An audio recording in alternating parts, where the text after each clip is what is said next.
परमात्मा की भक्ति में रुचि नहीं रही। अब तो भक्ति और आस्था अंतिम सांस गिने थी। कुछ ही वर्षों के बाद इस पृथ्वी पर कोई परमात्मा कहने वाला व्यक्ति नहीं रहा। इन नकली संतों ने, इन नकली पंथों ने और यथार्थ भक्ति ना मिलने से मानव को कोई लाभ हुआ नहीं। परमात्मा के लिए भटक रहे हैं, अंत में उनका कोई वहाँ से राहत मिल नहीं रही, तो सभी ने दूसरा तरीका अपना लिया। लगभग टेंशन परमात्मा से दूर होती है। जब कर्म संस्कार बुरा खत्म हो जाएगा, टेंशन खत्म होगी, चाहे किसी प्रकार की है, रोग की है या अन्य कोई और कहानी है, कोई कारण है या कर्ज है, तो जब तक वो परमात्मा मिलेगा नहीं तो वो कर्म नहीं कटे। समर्थ भगवान नहीं मिलेगा तो कर्म नहीं कटेगा, पाप कर्म कटेगा नहीं, और पाप कर्म कटेगा नहीं तो टेंशन समाप्त नहीं हो सकती। तो वो ना साधना मिली, ना भगवान मिला हमारे को, ना कोई सा संत मिला कि उस ज्ञान को बतावे और हमारे इन पापों का नाश करावे। और जो महापुरुष, जिस समय वो महापुरुष हुए हैं जिनको भगवान मिले, उन्होंने यही ज्ञान बताया जो दास आपको आज बता रहा है, और परमेश्वर ने यही ज्ञान बताया। लेकिन उस समय हम नहीं समझे उन महापुरुषों की वाणी को, उनके ज्ञान को, क्योंकि हम शिक्षित नहीं थे। परमात्मा आपको शिक्षित करना नहीं चाहता था। सतयुग से लेकर और कलयुग के 50 वर्ष से पहले तक, आज से कोई शिक्षित नहीं था, क्योंकि इस शिक्षा ने हमें अभिमानी और बेईमान बना दिया। हम अपनी टेंशन समाप्त करने के लिए जो भगवान से राहत मिली नहीं, तो हमने, किसी ने तो शराब पीनी शुरू कर दी, किसी ने धनी बनने के लिए रिश्वत लेनी शुरू कर दी, ये दूना पाप इकट्ठा कर दिया। तो जिस कारण से परमात्मा ने आपको शिक्षित बनाना पड़ा, क्योंकि इसके अतिरिक्त कोई विकल्प नहीं था आप तक अपना संदेश भगवान पहुंचा सके। ऐसी विज्ञान मालिक ने दी है ना। ये मनुष्य यही था 43,20,000 वर्ष है, 4 युगों में, और 3 युग डालिए, लगभग 40 लाख 39 लाख वर्ष जा चुके एक चतुर्युगी के। तो अभी तक हम शिक्षित नहीं हुए, क्योंकि परमात्मा नहीं बनाना चाहता था आपको बेईमान, अहंकारी, अभिमानी। और ना उससे पहले कोई इसी विज्ञान बना सका जो आज बन रहे हैं। कंप्यूटर हैं, इंटरनेट सिस्टम बना दिया, मोबाइल बनवा दिया अपने बच्चों के लिए। अब ये 10 वर्ष से उरे उरे ढूंढा ठाया परमात्मा ने। ये गॉड गिवन बुद्धि है या किसी मनुष्य की खोज नहीं है। और परमात्मा ने इसलिए दिया कि सब बच्चे मेरे इस ज्ञान को रह रह कर देखेंगे, प्रमाणों को मिलाएंगे, और फिर चलते फिरते काम करते करते मेरी महिमा सुना करेंगे। क्योंकि हम बिजी घने हो गए, बहुत हम व्यस्त हो गए। काम तो बहुत कम हो गया, क्योंकि मशीन से सब काम हो रहा है, और फिर भी हम व्यस्त इतने हैं, समय नहीं किसी के पास भगवान की 2 घड़ी भक्ति करने का। इस विज्ञान ने चक्कर काट दिया, इस माया की हवस बढ़ गई हमारे अंदर। तो इस ज्ञान से इस माया के जोड़ने की हवस कम होगी और भक्ति की हवस जागेगी, और तब ये आत्मा परमात्मा की भक्ति में दृढ़ता से लगेगी। तो उसके लिए भगवान ने ये समय सेलेक्ट किया, और वो सच्चा ज्ञान, सच्ची भक्ति, यथार्थ भक्ति विधि आज इस दास को उपलब्ध कराई। और साथ के साथ अभी सन 1994 में दास को आदेश हुआ था दीक्षा देने का। अब उसके तुरंत बाद ही 5-7 वर्षों के बाद ही ये टीवी चैनल बन गए और इनकी बाढ़ सी आ गई। तो काल ने अपना दाव खेला कि इन सभी टीवी चैनलों पर अपने दूतों से नकली ज्ञान प्रचार करना शुरू करवा दिया। और फिर जब हमारा नंबर आया सन 2003 में, हमने कोशिश की थी आस्था चैनल पर 3-4 महीने चला था। यदि उस समय ये ज्ञान 6 महीने और चल जाता, सारी उथल पुथल हो जाती, सारा विश्व जाग जाता। तो इन नकली संतों को, इन नकली आचार्यों और शंकराचार्यों को चिंता बन गई कि अगर ये ज्ञान जनता तक पहुंच गया तुम्हारी छुट्टी। ये तो इससे सिद्ध है कि ये लोग भगवान नहीं चाहते, न कल्याण चाहते किसी का, केवल स्वार्थ चाहते थे। तो वो एकदम हमारा बंद करवा दिया। कोई बात नहीं। उसके बाद ऐसा कांड करवाया, क्रोथा कांड, झूठ बोल के झूठा बदनाम किया। रामपाल निंदा करता है, वहाँ ऐसा होता है वैसा होता है। उनका उद्देश्य ये था कि इसको मिटा दे और तुम्हारी पोल ना पाट जाए और जनता का कल्याण ना हो जाए। उनका उद्देश्य यही है। लेकिन उस परमात्मा का वचन है कि ये ज्ञान पूरे विश्व में जाएगा, सारा संसार भक्ति करेगा। परमात्मा के बच्चे हैं। जो हमारा विरोध कर रहे हैं वो भी भगवान के ही बच्चे हैं, वो परमात्मा के बच्चे हैं। लेकिन इस काल उनका दुरुपयोग कर रहा है, उनके कर्म बिगाड़ रहा है। तो परमात्मा ने दया करी है। अब देखो, पहले से भी 1000 गुना बढ़ गया हमारी संगत भी, हमारा प्रचार भी। तो ये परमात्मा का चलाया मार्ग है। उसके एक वचन से सारे ब्रह्मांड बन गए और अपने स्थान पर घूम रहे। इनको रोक के दिखाओ वैज्ञानिक। इसी प्रकार ये परमात्मा का वचन है। उसके वचन से ये ज्ञान पूरे विश्व में जाएगा और 2 दिन आगे पीछे सबको मानना पड़ेगा, क्योंकि बहुत दिन देख लिए परमात्मा ने अपने बच्चों को तड़फते भुगतते। 3 युग दे दिए काल को और कितना संतोष किया मालिक ने। किसी का बालक दुखी हो, माता पिता को चैन नहीं होती। अब उनको मालूम था ये दुखी हैं। सतयुग त्रेता द्वापर में भी दुखी थे, लेकिन इतने नहीं थे जितने कलयुग में हो गए। तो इस कलयुग में यहाँ तक आना था आपको लेकर के, और अब आपको वो ज्ञान देना है। अपनी शरण में पूरे विश्व को मालिक ने लेना है और आपका कल्याण होगा, पूरे विश्व का कल्याण होगा। ये परमात्मा का वचन है। अब विश्व में कोई जीव सुखी नहीं है आज के दिन, और जो साधना वो करते थे वो भी फेल हो ली, क्योंकि वो करते करते दुख आ गया आप पे, तो वो साधना ठीक नहीं। भगवान की भक्ति से दुखी व्यक्ति सुखी होता है, और करते करते दुख हो रहे, कैर टूट गए, तो वो भक्ति नहीं है, साधना नहीं है, और वो भगवान नहीं है जिसकी आप साधना करते थे। तो अब परमात्मा ने वो रजा बख्शी है कि यथार्थ ज्ञान इस दास को दिया है, और सन 1994 से लेकर आज तक लगभग 20 वर्ष हो गए हैं। तो यही ज्ञान प्रारंभ से दास कहता आ रहा है, और सन 2000 के बाद सदग्रंथों को देखा है दास ने 2001 में। तो उस समय सदग्रंथों में देखा तो जो ज्ञान पहले दास बताता आ रहा था और जो मंत्र नाम पहले से दे रहा था, वो इन सदग्रंथों में जो के तो मिले। तो और उमंग और खुशी का ठिकाना नहीं रहा कि परमात्मा इन सदग्रंथों से अगर आपका ज्ञान मेल खा गया तो आपके बच्चे आपको पहचान सकेंगे। अन्यथा यदि हम ज्ञान सुनाते रहेंगे कबीर साहिब की केवल वाणी लेकर के या इन महापुरुषों की वाणी लेकर के, ये भगत आपको दृढ़ता से नहीं मान पाओगे।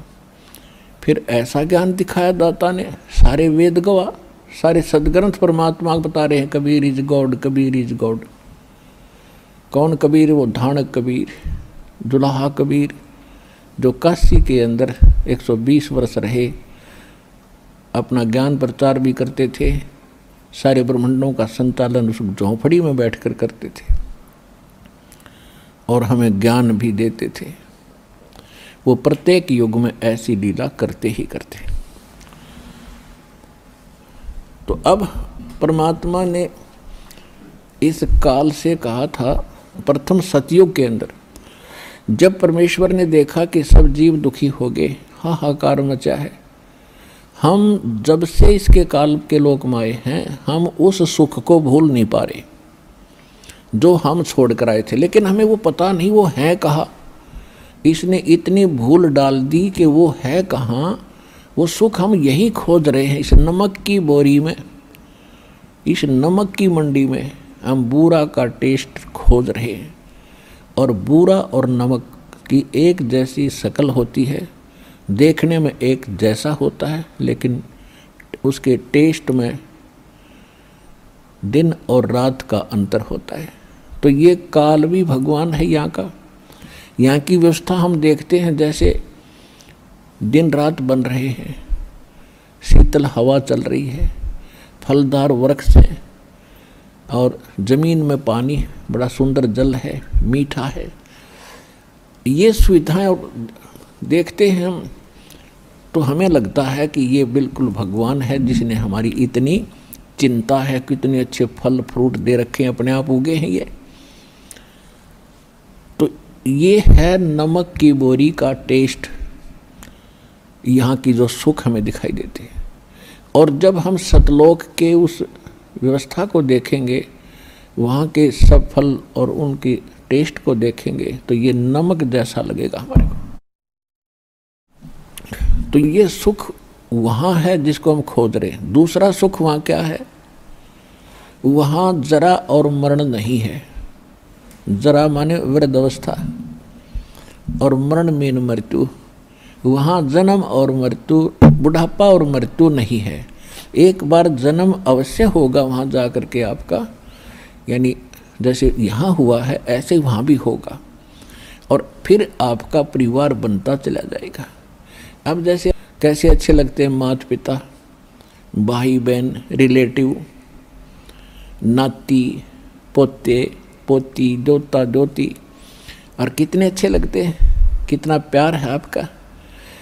और फिर आप इनमें नहीं रह सकते, और ये भी कभी आपको छोड़ सकते हैं। काल का ना जाने कब किस पर अटैक हो जा, फिर हम रोते हैं, टक्कर मारते हैं। इतनी प्यारी वस्तु फिर दोबारा देखने को नहीं मिलती, और फिर उनको रोते रोते हम भी मर जाते हैं कभी। तो ये जो दुख है, ये आपको उसकी सतलोक के सुख को दृढ़ करेगा, और यहाँ से मन हटेगा। और इसका तरीका बताया है कि आप अपने सभी रिश्तेदारों को, और नहीं तो कम से कम अपने पूरे परिवार को परमात्मा की भक्ति में लगा दो। यहाँ तो एक बार सबने जाना है, ये तो अंडरस्टूड है, ये तो ना भी मानने वाली बात ना है कि हम नहीं मरेंगे। ये दूसरी बात है, भी नहीं मरेंगे पर कभी तो मरेंगे। तो ये स्थान अपना नहीं है। आज जिस संपत्ति को हम अपना मान रहे, हमारी मृत्यु होगी तो दोबारा उसमें हिस्सा हमारा नहीं है। ना जाने कौन से कंट्री में जाकर हमारा जन्म होगा। तो ये यहाँ की वस्तु अपनी कोई नहीं है, ये अस्थायी, ये आपका सटे है, अस्थायी निवास है। और इसको आप स्थायी बनाने की कुचेष्टा करते करते युग बीत गए, असंख्य युग बीत गए। मरते हैं, फिर सोचते हैं कोठी बनाएंगे, बंगले बनाएंगे, ठाठ से रहेंगे, इतने मृत्यु हो जाती है। ये हमारी भूल ही है, बाकी फिर उसी स्पीड से लगे हुए। तो यहाँ से हटने के लिए इस ज्ञान को आश्रय बनाना पड़ेगा, अपने आधार बनाना पड़ेगा। और उसके बाद फिर इस भक्ति करो। जब तक आप रहोगे, भक्ति करोगे, तो आपके जो प्रिय सदस्य हैं परिवार के, उनकी भी सुरक्षा भगवान करेगा। जब तक यहाँ रहोगे तब तक दुख दूर हुआ, और जाओगे, जब आराम से जाओगे, भक्ति करने वाले की मृत्यु ऐसे होगी कि आपको पता भी नहीं लगेगा। ऐसे जाओगे पटदेसी, और आप बैठे पाओगे सतलोक में, परमात्मा के साथ घूम रहे होगे। एक भक्तिहीन प्राणी और दूसरी भक्ति करने वाला भुगत कर मरता है, तड़फ कर मरता है, या कोई अचानक हार्ट अटैक होकर मर जाता है, तो शोक में नहीं है। उसके यम के दूत दिखाई देते हैं, वो एकदम फटते शरीर छोड़कर भाग जाता है और उसको हार्ट अटैक कह देता है। गति तो बंद होएगी जब जीव निकल गया उसके अंदर से, तो फिर उसकी दुर्गति और घनी होती है आगे चल के। लेकिन परमात्मा के भक्तों का वो संकट भी टलेगा, आपके बच्चे भी सुखी रहेंगे, आपका परिवार यहाँ भी पीड़ा से बचेगा, लेकिन भक्ति करनी पड़ेगी और मर्यादा में रहना पड़ेगा। फिर आप सतलोक जाओगे। सब बच्चे भक्ति करने वाले धीरे धीरे सारे वहीं, क्योंकि वो ज्ञान ऐसा घर कर जाएगा प्रत्येक प्राणी के, बच्चे के, प्रत्येक सदस्य के, कि यहाँ तो अपना है ही नहीं। और एक ध्यान रखे, कोई प्राणी मर रहा हो सदस्य घर का, यानी शरीर छोड़ रहा हो भक्त, उसको याद दिलावे कि यहाँ संसार की इस किसी भी वस्तु में आस्था मत रखिए, नहीं तो लटक जाएगा फिर वापस। गुरुजी ने जो ज्ञान बताया है वहाँ सतलोक है, वहाँ सुरती लगा, आप भी चलो और हम भी आ रहे हैं, फिर हम कौन से सदा रहेंगे। तो उस समय उसका यहाँ से मन हटावे।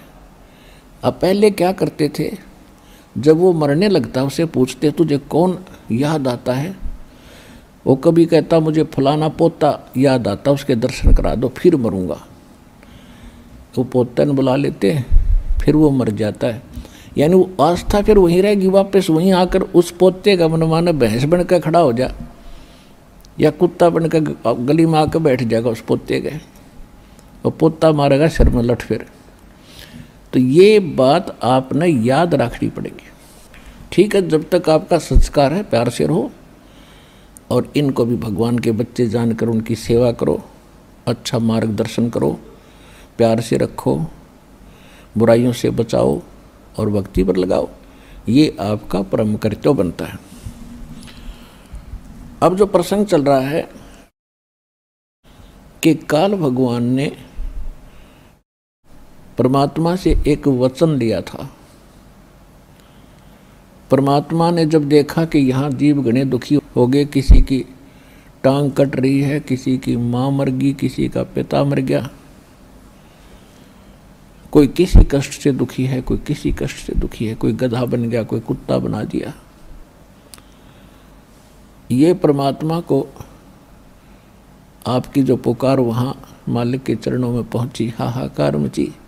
अब जैसे हम भी, जैसे श्री विष्णु जी के पुजारी था ये दास, श्री कृष्ण राम का और हनुमान जी का, और फिर भी लास्ट में न्यू कहा करते, कोई आपत्ति आ जाती, हे सच्चे भगवान, हे सच्चे मालिक। यानी इनसे हटकर वृत्ति कहीं और जाती थी सच्चे मालिक पर।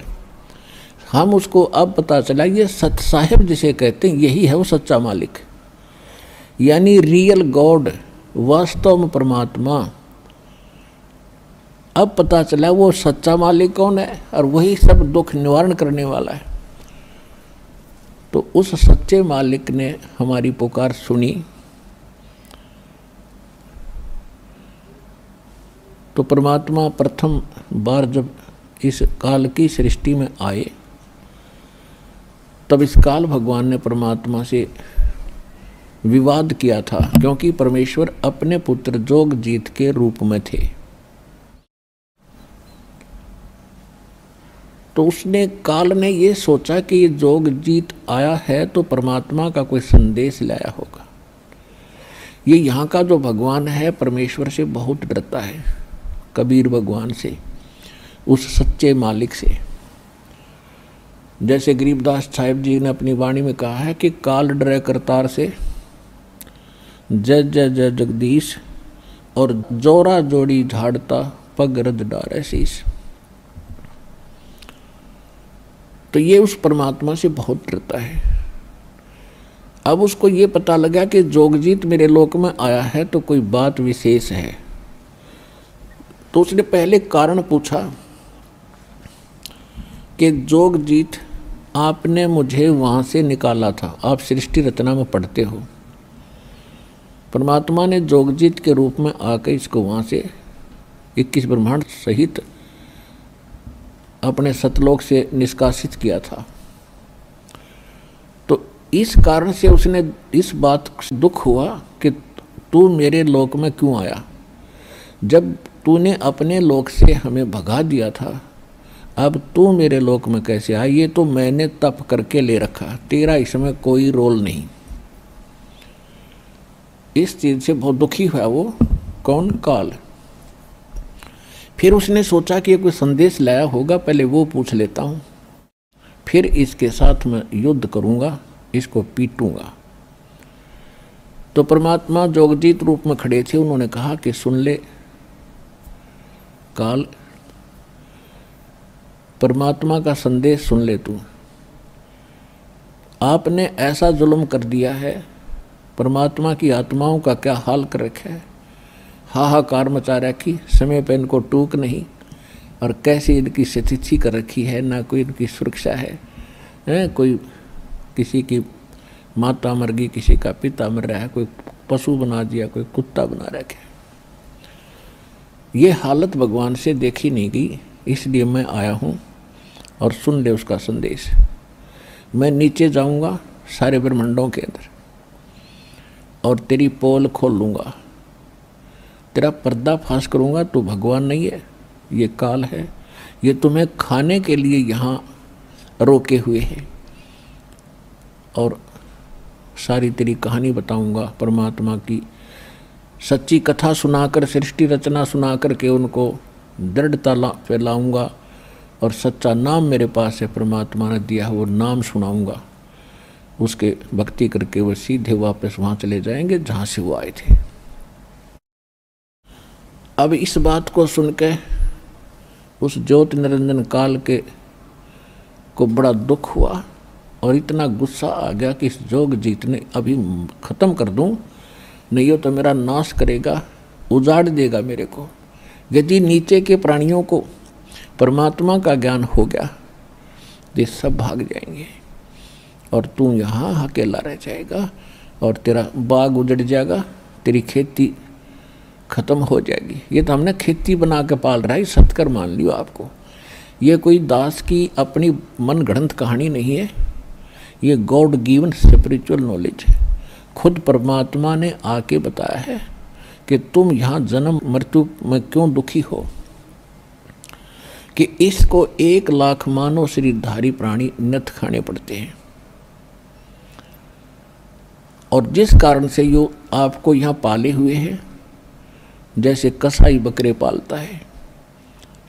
पुण्यात्माओं, जिस दिन आपका यह भांग उतर जाएगी ना, इस यहाँ का नशा उतर जाएगा इस काल का, ये झूठे व्यवस्थाओं को आप देख करके भूले फिरते हो, कोई मंत्री बन गया, कोई महामंत्री बन गया और भटक रहे हैं, सारा दिन इस खिलौनों से खेल कर जीवन नाश कर जाते। आज तो महामंत्री बन गया, प्रधानमंत्री बन गया, सारी पृथ्वी का पति बन गया, अगले जन्म में क्या होगा? गधा बनेगा, वह कहाँ जाएगी इतनी प्रभुता? तो परमात्मा ने अपने बच्चों का अगला दुख दिखाई दे है, और हमें ज्ञान हो गया, हमें भी इनका अगला नेक्स्ट कदम दिखाई देता है, कुएं में गिरेंगे जाते ही। तो हम चाहते हैं इनको, इनके हाथ पकड़ लें, कुएं में ना गिरने दें, इनको सत भक्ति और सत्ज्ञान बता के यथार्थ भक्ति और यथार्थ कमाई या भक्ति की इधर रुचि पैदा करें। ये हमारा कर्तव्य बन गया भगवान के आदेशानुसार। तो इस काल ने आपको ऐसे पाल रखा जैसे कसाई बकरे पालता है।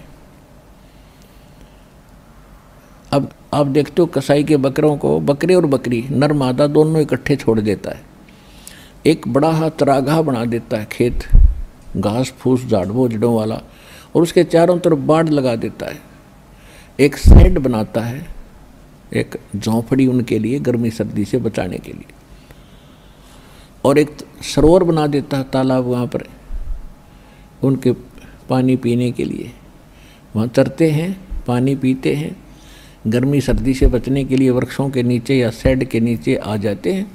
और वो कसाई जब जाता है उन बकरों के पास तो ये समझते हैं, या कसाई के नौकर जाते हैं तो वो ये भोली प्राणी ये समझते हैं कि बड़े दयालु हैं, सारे हमारी कितनी केयर टेक करते हैं, कितनी देखभाल कर रहे हैं और कैसी सुविधा दे रखी है, तो वो बहुत नेक स्वामी नजर आते हैं।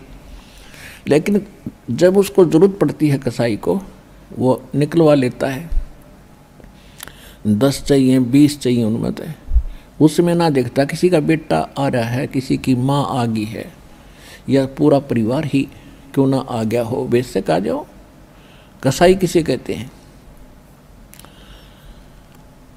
तो पुण्यात्माओं, जब कभी कभी वो कसाई या उसके नौकर जब उन बकरों में जाते हैं, बकरियों में, तो वो उनको अच्छा आदमी समझकर उनसे प्यार करते हैं, उनकी तरफ भाग कर जाते हैं, उनसे प्यार करते हैं, ऊपर को पैर उठा के सीने से लगाना चाहते हैं और उसके हाथ को चाटते हैं। वो देख रहा है ऐसे हाथ लगा के, वो कसाई देख रहा है कि इसमें कितना मांस हो गया, कौनसे में कितना है, पहला किसकी टिकट काटूं। और वो चाटते हैं, स्वामी अच्छा मालिक मानकर उसे प्यार देते हैं। तो परमात्मा बताते हैं कि आप इन सुविधाओं को देखकर ये मान बैठे हो कि ये भगवान बड़ा दयालु है, और फिर कर तोल देता है। किसी का परिवार नष्ट हो गया, कितने महामारी आ गई, कितना फ्लड आ गया, कहीं रोग से, कहीं दुर्घटना से हाहाकार मची है, या अन्य किसी बीमारी से, तो उस समय आपकी बुद्धि इतना काम नहीं करती। वो बिजली क्यों गिर गई इस परिवार पे, हम सोचते हम नहीं मरेंगे, हम ठीक ठाक हैं। उस दुर्घटना से पहले वो भी ठीक ठाक मान रहे थे। तो यह भूल मिटेगी इस सत्संग से, क्योंकि ये सत्संग है और भगवान का दिया हुआ बताया हुआ ज्ञान है, 100% सत्य है। हम व्यवस्था दूसरी में घने दिनों से रचे हुए हैं, तो हमारा देर से बुद्धि में स्वीकार्य होती है कि ये ऐसे कैसे होगा, ये कैसे खाता है, शरीर तो यहाँ रह जाता है। जैसे आपने बादाम देखे होंगे, बादाम ऊपर का कवर खाने का नहीं होता, अंदर गिरी होती है। इसी प्रकार ये बॉडी जो ऊपर की है, ये तो अंदर गिरी बनाने के लिए कवर है, यानी सूक्ष्म शरीर है इसके अंदर।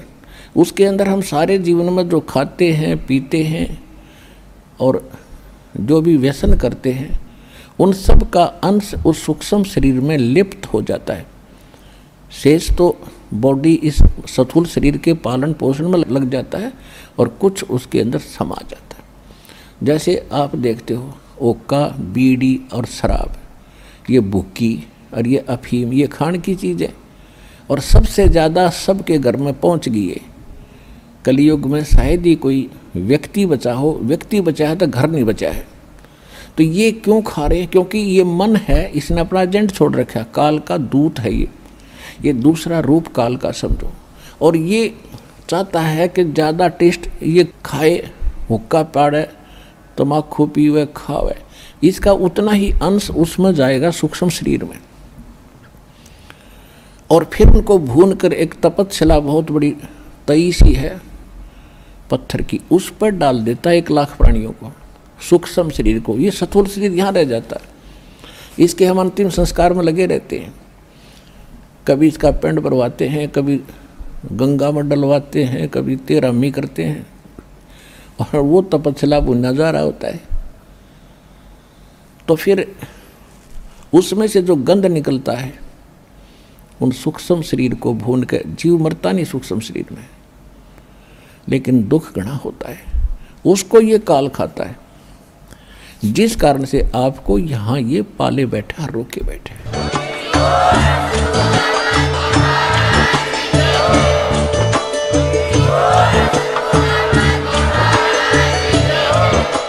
अगर आप ये वीडियो YouTube पर देख रहे हैं तो हमारे चैनल को सब्सक्राइब करें और बेल आइकन को दबाना ना भूलें। अगर आप Facebook पर ये वीडियो देख रहे हैं तो हमारे पेज को लाइक करें।